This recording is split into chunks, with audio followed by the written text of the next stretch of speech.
Doctor ഹാരിസിനെതിരായ നീക്കങ്ങളിൽ വെട്ടിലായി medical കോളേജും ആരോഗ്യവകുപ്പും. Doctor ഹാരിസിന് മുറിയിൽ നിന്ന് കണ്ടെത്തിയ ഉപകരണത്തിൽ ദുരൂഹതയൊഴിയുന്നില്ല. ഡോക്ടർ ഹാരിസ് പറഞ്ഞ നെഫ്രോസ്കോപ്പ് റിപ്പയർ ചെയ്യാൻ നൽകിയിട്ടില്ലെന്നാണ് ടെക്നിക്കൽ ഓഫീസറുടെ റിപ്പോർട്ട്. എന്നാൽ മുറിക്കകത്ത് കയറിയെന്ന് പറയുന്നയാളുടെ CCTV ദൃശ്യങ്ങൾ പുറത്തുവിടാൻ മെഡിക്കൽ കോളേജ് അധികൃതർ തയ്യാറായിട്ടില്ല. വാർത്താ സമ്മേളനത്തിനിടെ വന്ന ഫോൺ കോൾ ആരുടേതെന്ന ചോദ്യവും ഉയരുന്നു.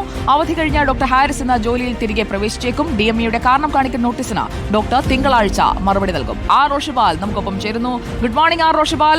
കുറെ കാര്യങ്ങൾ ഇപ്പോഴും ഒരു പുകമറയ്ക്കുള്ളിൽ നിൽക്കുന്നത് പോലെ തോന്നുന്നു. കാരണം ഒന്ന് അഴിച്ചു വരുമ്പോഴേക്കും അടുത്ത കുരുക്ക് മുന്നിൽ കാണുകയാണ്. ഇപ്പോൾ എവിടെയാണ് കാര്യങ്ങൾ എത്തി നിൽക്കുന്നത് റോഷിപാൽ?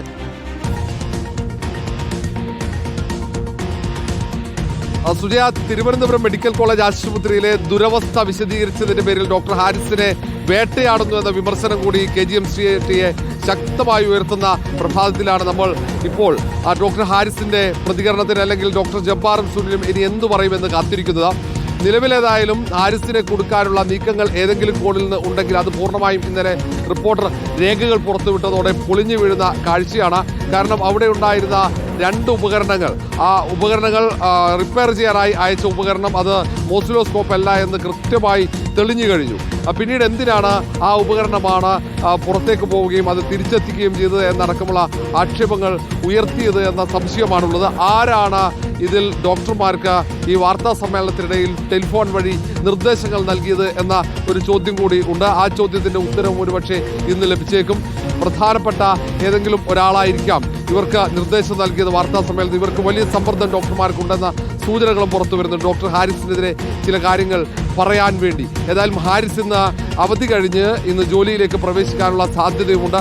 അല്പസമയത്തിനകം തന്നെ ആ കാര്യത്തിൽ ഒരു വ്യക്തത വരും. ഏതായാലും ഡോക്ടർമാരുടെ സംഘടന ശക്തമായി തന്നെ ഡോക്ടർ ഹാരിസിനൊപ്പമുണ്ട്. ഈ മിസ്സായി എന്ന് പറയുന്ന ഉപകരണം അത് പുതുതായി വന്നു എന്ന ഉപകരണം പറഞ്ഞു എന്ന രീതിയിൽ ഒരു കഥ മെനഞ്ഞെടുത്തപ്പോൾ അത് പൊളിഞ്ഞതില്ല. ഇനി എന്താണ് വിശദീകരണം നൽകുക എന്ന ചിന്തയിലാണ് പിന്നീട് വൈകിട്ടോടെ ഒരു തരത്തിലും നെഫ്രോസ്കോപ്പ് പുറത്തേക്ക് അതിൻ്റെ അറ്റകുറ്റപ്പണിക്ക് അയച്ചിട്ടില്ല എന്ന വാദം ഉയർന്നത്.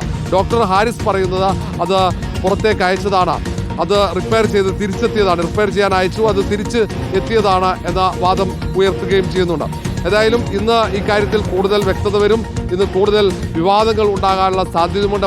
ആരോഗ്യമന്ത്രിയായ വീണ ജോർജ് ഇതുവരെ ഈ കാര്യത്തിൽ ഒന്നും പ്രതികരിച്ചിട്ടില്ല. ഇന്നലെ നമ്മൾ പ്രതികരണം തേടിയതാണ്, ഒന്നും പ്രതികരിക്കുന്നില്ല എന്നാണ് വീണ ജോർജിന്റെ ഓഫീസ് അറിയിച്ചത്. ഓക്കെ, ആർ റോഷിപാലാണ് വിവരങ്ങളുമായി നമുക്കൊപ്പം ചേർന്നത്. ഇനിയും കൂടുതൽ പ്രതികരണങ്ങൾ വരാനിരിക്കുന്നതേയുള്ളൂ. ഗോപാൽ ശീല സനൽ കൂടി നമുക്കൊപ്പമുണ്ട്.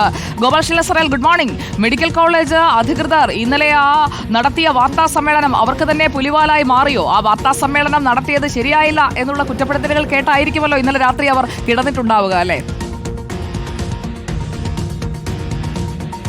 അതെ സുജയ, അറ്റവും മൂലയും മാത്രവും പുറത്തു പറഞ്ഞുകൊണ്ടുള്ളൊരു വാർത്താ സമ്മേളനം, പൂർണ്ണമായും അവ്യക്തതകൾ മാത്രം നിറഞ്ഞൊരു വാർത്താ സമ്മേളനം അതായിരുന്നു ഇന്നലെ മെഡിക്കൽ കോളേജ് പ്രിൻസിപ്പലും സൂപ്രണ്ടും ചേർന്ന് നടത്തിയത്. ആ വാർത്താ സമ്മേളനം പൂർത്തിയായപ്പോൾ ഡോക്ടർ ഹാരിസിനെ വീണ്ടും സംശയത്തിൻ്റെ നിഴലിലേക്ക് തള്ളിവിടുന്ന തരത്തിലേക്കുള്ള ഒരു രൂപമാണ് നമുക്ക് എല്ലാവർക്കും ഉണ്ടായത്. അതായത് അവർ 3 തവണ പരിശോധന നടത്തി. അതിൽ ആദ്യത്തെ പരിശോധന അദ്ദേഹത്തിന് മുറി ഒഴികെയുള്ള എല്ലായിടങ്ങളിലും ആയിരുന്നു. രണ്ടാമത്തെ പരിശോധന HOD മുറി, അതായത് വകുപ്പ് മേധാവിയായ ഡോക്ടർ ഹാരിസിന്റെ മുറിയിൽ നടത്തിയപ്പോൾ ആദ്യം ഒരു പെട്ടി കണ്ടുവെന്നും ആ പെട്ടിക്കുള്ളിൽ മോർസിലോസ്കോപ്പ് കണ്ടുവെന്നും അവർ സ്ഥാപിച്ചു. പിന്നീട് തൊട്ടടുത്ത ദിവസം രണ്ടാമത് പരിശോധന നടത്തിയപ്പോൾ ഇവരെങ്ങും കണ്ടിട്ടില്ലാത്ത മറ്റൊരു പുതിയ പെട്ടി അവിടെ പൊട്ടിമുളയ്ക്കുകയും ആ പെട്ടിക്കുള്ളിൽ മറ്റ് 3 ഉപകരണങ്ങൾ ഉണ്ടാവുകയും ചെയ്തു. ആ ഉപകരണങ്ങൾ അവിടെ വന്നത് ദുരൂഹമായിരുന്നു, അസ്വാഭാവികമായിരുന്നു എന്നതായിരുന്നു അവർ വ്യക്തമാക്കിയ കാര്യം. ഇത് ആരവിടെ കൊണ്ടുവച്ചു എന്ന കാര്യത്തിലൊന്നും ഇവർക്ക് വ്യക്തതയില്ല. CCTVയിലൂടെ ഒരാൾ ഉള്ളിലേക്ക് കയറി പോകുന്നുണ്ട്. അയാൾ എവിടെ നിന്ന് വന്നു,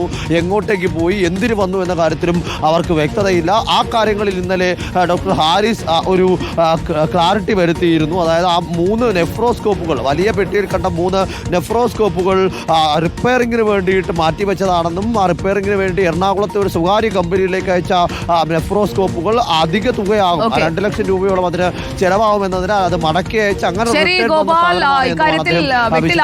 ആ വെട്ടിൽ നിന്ന് പുറത്തേക്ക് കയറാനുള്ള വഴി അവർ തേടുന്നുണ്ടാകും. അപ്പോൾ ഉപകരണം ശരിക്കും ഇപ്പോൾ താക്കോൽ എവിടെയാണെന്ന് ചോദിച്ചതുപോലെയായി കാര്യങ്ങൾ.